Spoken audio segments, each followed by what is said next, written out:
Je trouve que c'est une très bonne nouvelle que Mme Kroes veuille arriver à un tel objectif. Elle sait parfaitement qu'on ne pourra pas le faire avec les seules règles du marché.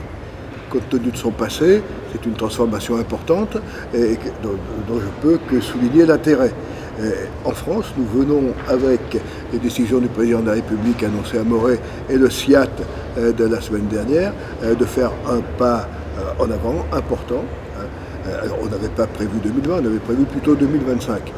Mais compte tenu de l'aide de l'Europe, parce que dès lors qu'on fixe un objectif, il faut mettre les moyens d'y arriver. Et la Commission a annoncé qu'elle étudierait les moyens d'aider à l'investissement.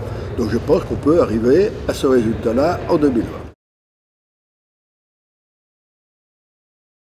Aujourd'hui, on dispose d'un moyen juridique nouveau.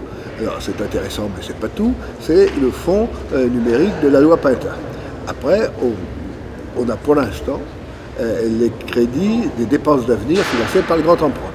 2 milliards d'euros pour le développement des réseaux de fibre optique qui vont transiter par ce fonds pour commencer à le faire vivre. C'est quelque chose qui ressemble à ce qu'on a mis en place il y a de très nombreuses années pour l'électrification du pays, le FACÉ. Donc on va avoir cet ensemble juridique, ces premiers crédits du grand emprunt, et puis le sénateur Morez s'est vu confier une mission par le Premier ministre que Mme Kosciusko-Morizet et moi-même pilotons. Il est chargé de rechercher les moyens d'alimenter ce fonds, c'est-à-dire de mettre en place un financement mutualisé entre ceux qui ont déjà l'Internet très haut débit et ceux qui ne l'ont pas encore.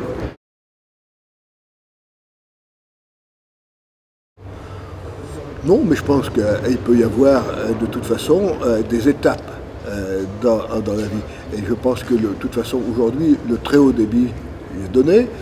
Demain ou après-demain, ce très haut débit sera peut-être pas tout à fait le très haut débit du jour. Et il y a quand même des évolutions technologiques qu'il faut prendre en compte et espérer.